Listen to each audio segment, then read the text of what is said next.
y endeudamiento.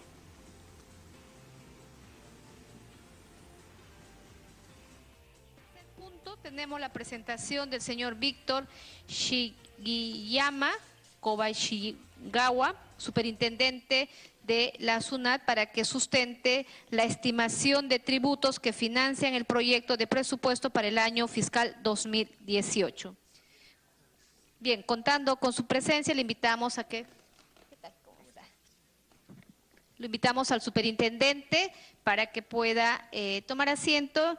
Y al mismo tiempo también señalarles, colegas congresistas, que la Superintendencia Nacional de Aduanas tendrá por finalidad administrar, aplicar, fiscalizar, sancionar y recaudar los aranceles y tributos del gobierno central que fije la legislación aduanera, tratados y convenios internacionales y además normas que rigen la materia y otros tributos cuya recaudación se le encomienda, así como la represión de la defraudación de rentas de aduana y del contrabando, la evasión de tributos aduaneros y el tráfico ilícito de bienes. Bien, colegas congresistas, en ese sentido, una vez más dando la bienvenida al señor superintendente, como también al equipo que le acompaña, y le concedemos el uso de la palabra para que pueda sustentar su proyecto de presupuesto para el año fiscal 2018. Gracias, congresista. Buenas tardes a todos. Sí, vamos a proceder a hacer una presentación de los ingresos tributarios para el año 2018 para establecer cómo se va a sustentar el presupuesto del próximo año. Bueno, la agenda propuesta, como verán, está en 5 puntos.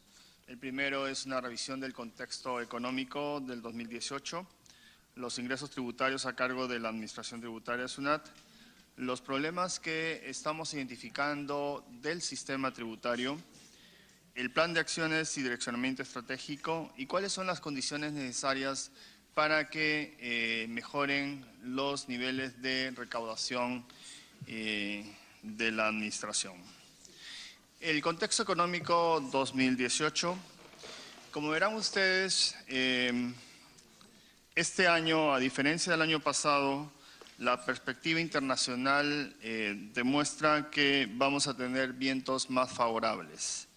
De hecho, los socios comerciales del Perú, los principales socios comerciales, están proyectando niveles de crecimiento importantes, a diferencia del año pasado que se tenía una perspectiva de menor crecimiento. Por lo tanto, esta vez el 2018, como le decía, va a ser bastante mejor y eso ya incluso se está reflejando en los precios de los principales metales que exportamos, de los minerales, principalmente los precios de cobre están siendo bastante buenos. Y como verán ustedes en la presentación, estos son los precios proyectados en el marco macroeconómico.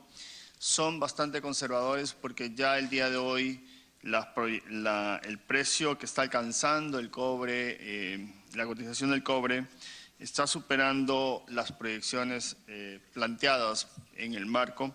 Por lo tanto, eso indicaría que debiéramos tener muy buen comportamiento en la recaudación minera para el próximo año. Asimismo, la perspectiva y la confianza que están mostrando los índices de confianza, si los miramos tanto en el corto plazo que mide los 3 meses como en el largo plazo que mide los siguientes 12 meses, en caso de Perú también ha tenido un punto de inflexión importante después del fenómeno del Niño costero y las proyecciones para el próximo año también son bastante buenas. De hecho, Perú está comparativamente a los países de la región bastante optimista en el comportamiento de la economía para los siguientes meses. Asimismo, como ustedes ya conocen, La inversión privada que ha venido cayendo en los últimos años, así como la inversión pública, están mostrando niveles de recuperación.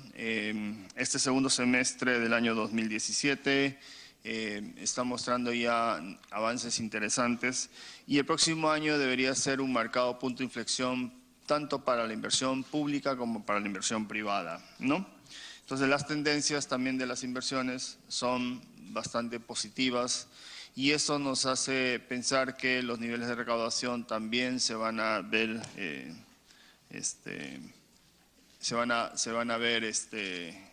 incrementados, impulsados.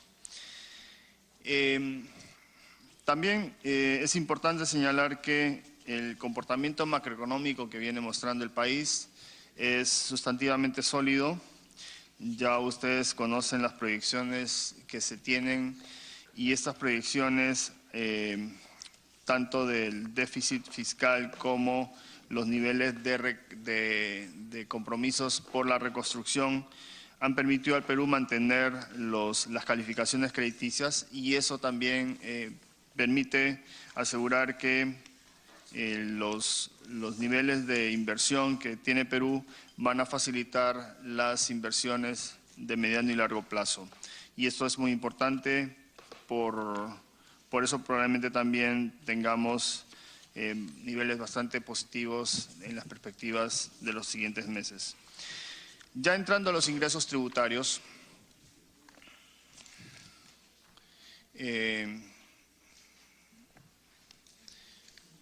tenemos en la diapositiva, está un poco pequeña, pero en principio el año 2017, que ha sido un año difícil, como ustedes saben, en el primer semestre han habido algunos efectos negativos que afectaron la recaudación, principalmente el fenómeno del Niño y también el caso de Lavajato, que crearon un bache en los niveles de inversión, tanto pública como privada.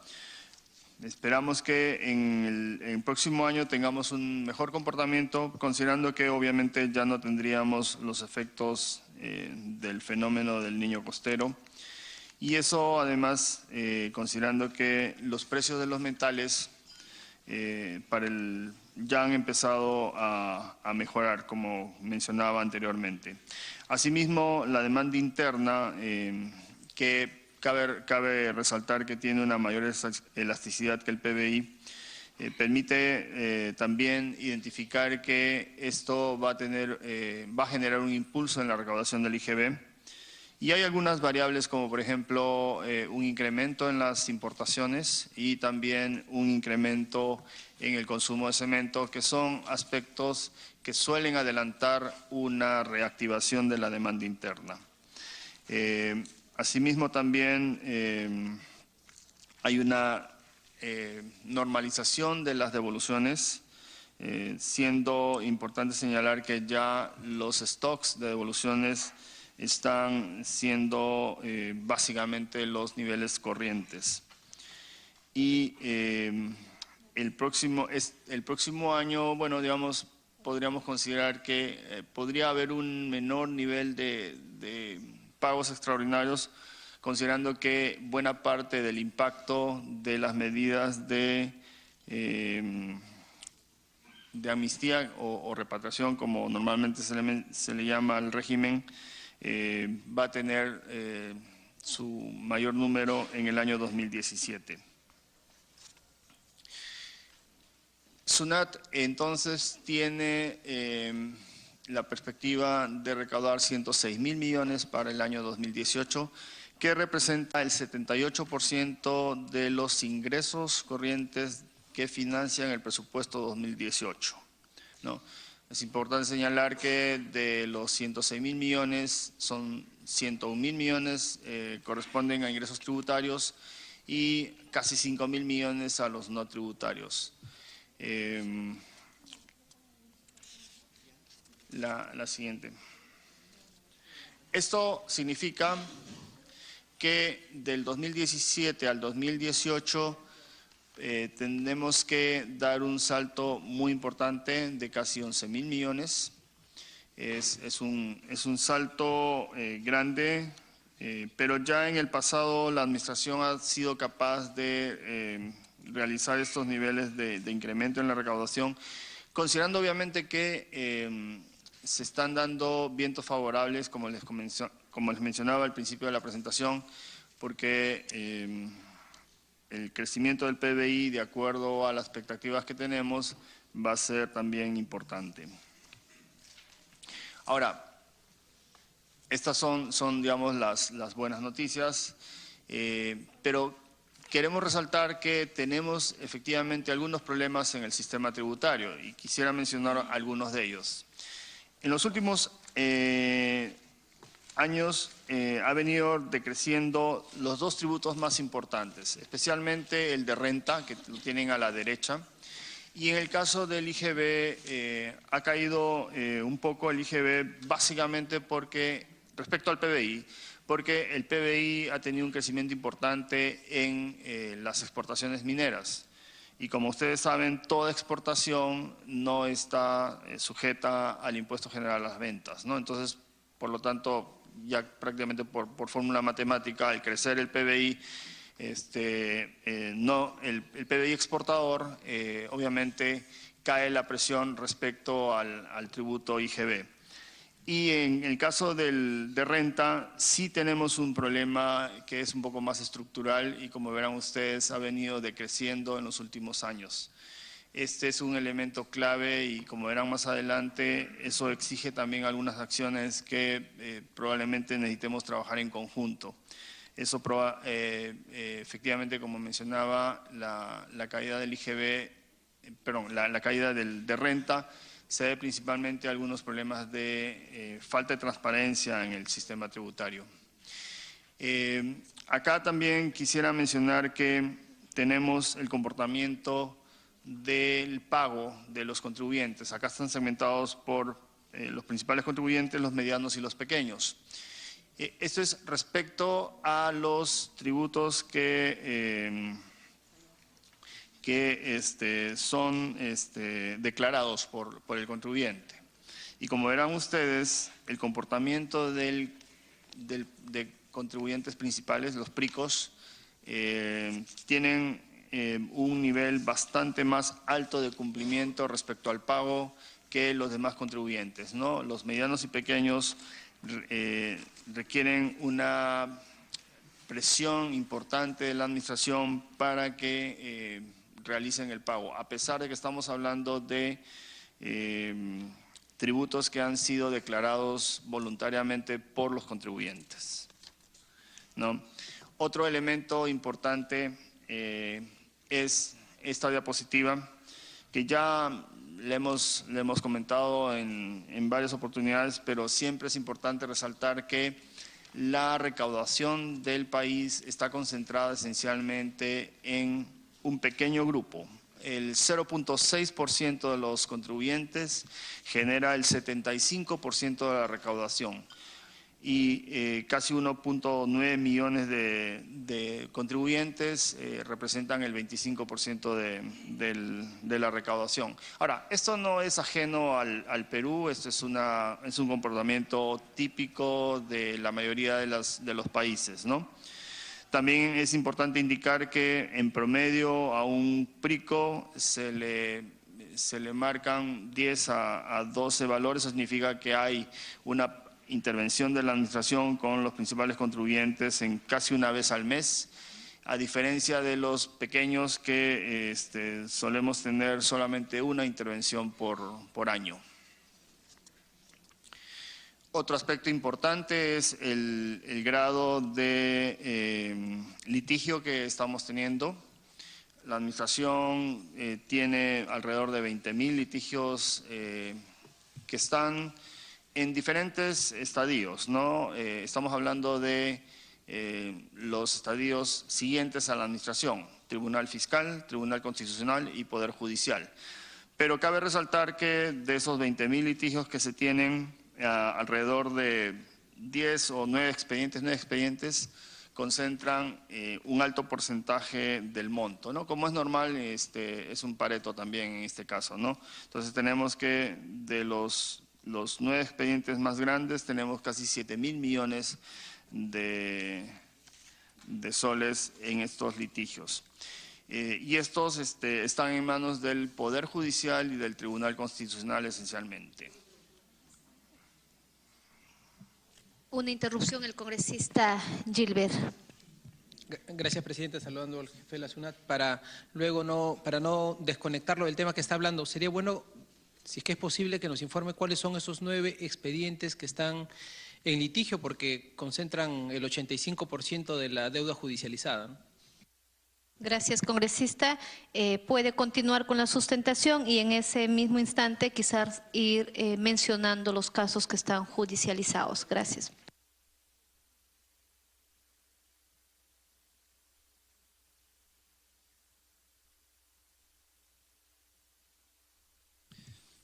Okay. Puedo mencionar las empresas que están en el proceso, pero no los montos por un tema de reserva. Pero las empresas son esencialmente empresas grandes, por supuesto. Tenemos a la compañía Minas Buenaventura, a la Unión Cervecería Peruana Bacus y Johnston, Telefónica del Perú, Cerro Verde. Sí, esencialmente son esas las empresas que están concentrando los principales litigios y, como le decía, parte de ellos están en el Poder Judicial y algunos en el caso del Tribunal Fiscal, ¿no? El otro elemento que quería mencionar y que es importante que ustedes lo conozcan es el estimado que estamos haciendo del incumplimiento, ¿no? El incumplimiento del IGB son aproximadamente 22.500 millones y en el caso de renta 35.000 millones, lo que dan aproximadamente 57.800 millones de soles, que es la brecha de recaudación que tenemos tanto en el IGB como en renta. Cabe indicar que por ejemplo, en el caso del IGB, nosotros en Perú tenemos 36% de brecha, que representa 3.5 puntos del PBI. El promedio en Europa es 15%, eso significa que no es posible cerrar el 100% de la brecha, ¿no? En ningún país se logra, siempre hay cierto nivel de informalidad o de evasión. Y en el caso, como decía, de Europa está en 15%, el caso de Argentina y Chile, que podrían ser países más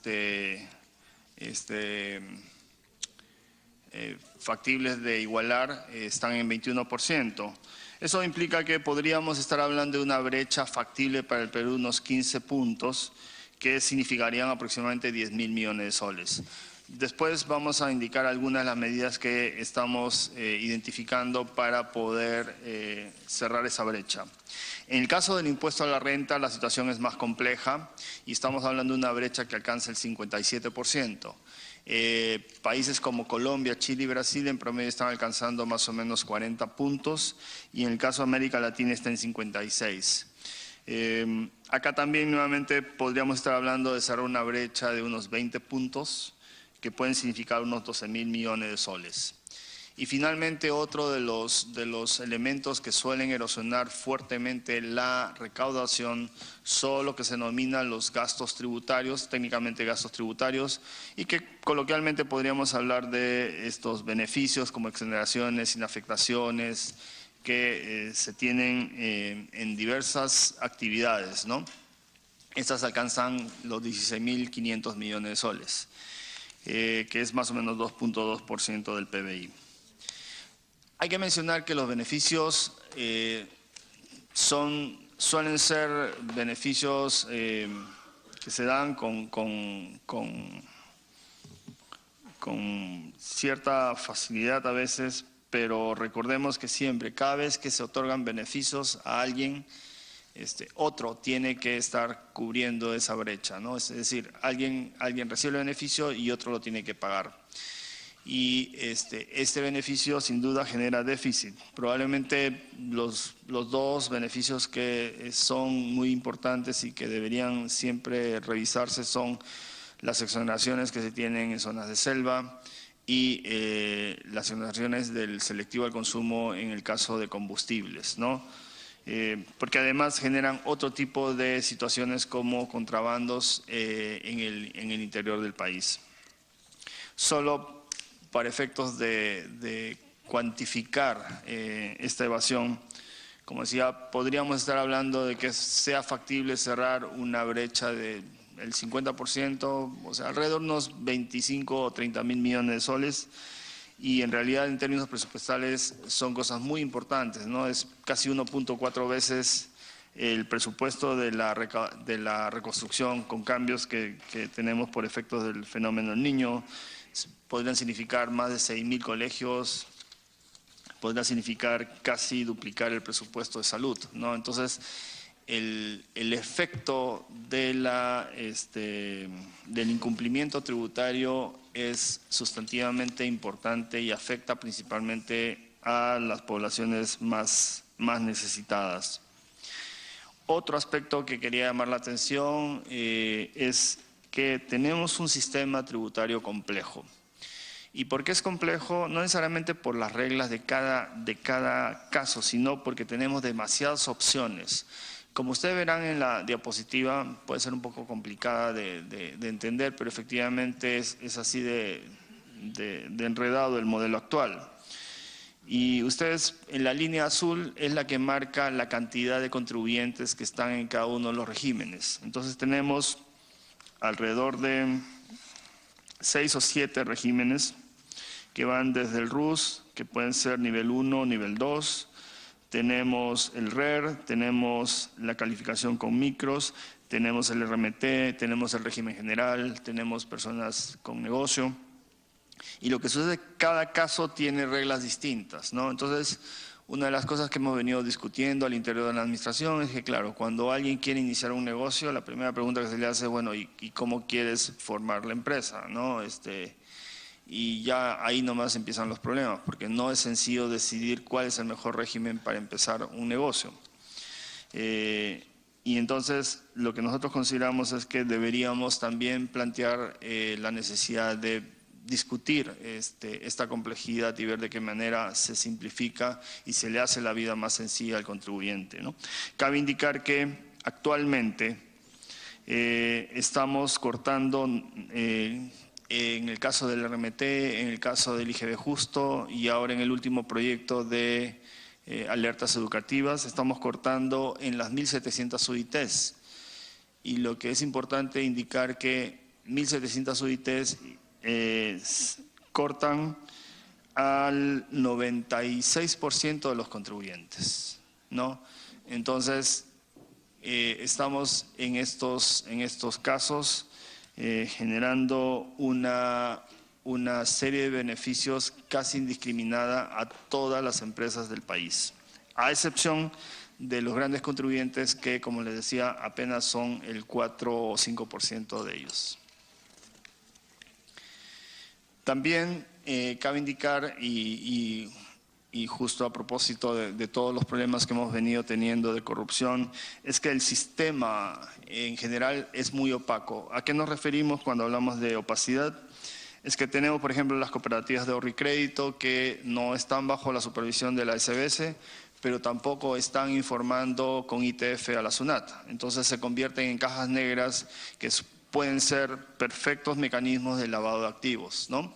Hay una extrema informalidad laboral, ¿no? De cada 100 trabajadores, 70 son informales.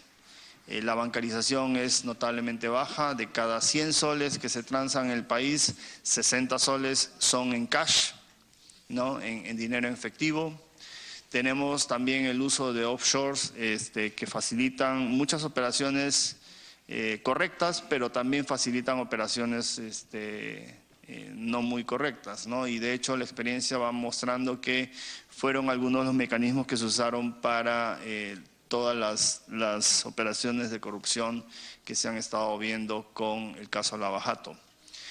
También tenemos un intercambio de información limitado. Ahí también vamos a mencionar lo que estamos haciendo y lo que el Perú está haciendo en el caso del intercambio de información con otros países. Y finalmente el secreto bancario, que es un tema que suele ser también un poco de tabú, y es que la tendencia mundial es que las administraciones tributarias tienen acceso al secreto bancario. En la diapositiva que tienen ustedes al frente, verán, hemos tratado de estructurar lo que nos está sucediendo, y es que tenemos efectivamente un sistema complejo, no solamente por reglas, sino también, como les decía, por cantidad de opciones, y siendo también muy baja la capacidad de gestión institucional en todo sentido. No solamente estamos hablando de la institucionalidad tributaria, es que tenemos un espacio enorme para la actividad económica ilegal. Y claro, en el otro extremo, cuando estamos hablando de empresas que juegan en un marco institucional fuerte y que pueden manejar equipos que manejan la complejidad, tienen una formalidad altamente productiva, que sería la deseable, ¿no? Entonces, lo que estamos pensando es que deberíamos desarrollar mecanismos que simplifiquen el sistema y el modelo tributario y que faciliten el cumplimiento, de tal manera que las empresas puedan dedicarse a su labor, que es efectivamente producir, comprar y vender de manera eficiente, ¿no?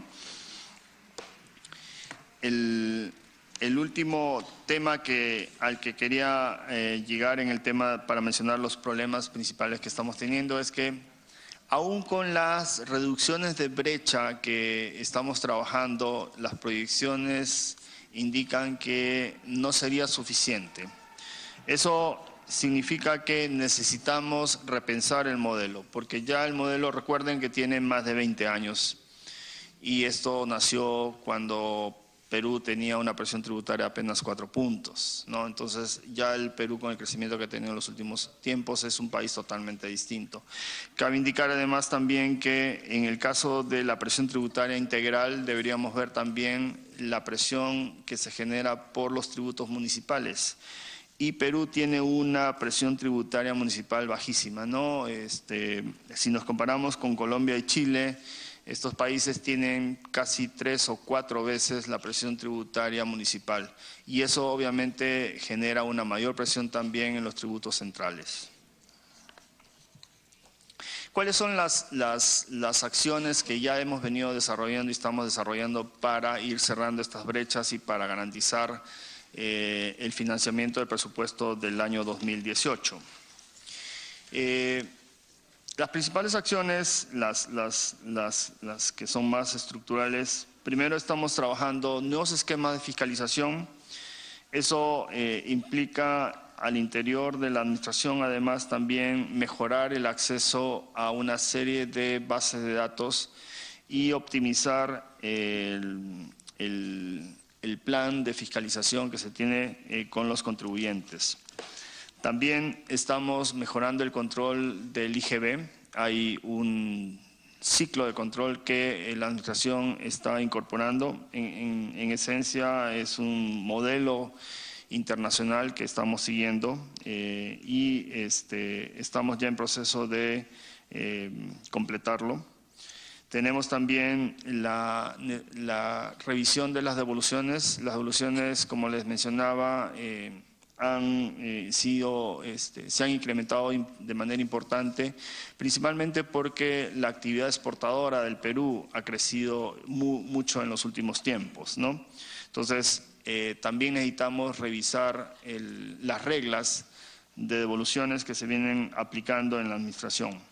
Tenemos otro de los proyectos importantes, que es la masificación de los comprobantes de pago electrónico, que no solamente va a permitir un mejor control de la administración, sino fundamentalmente va a generar un menor costo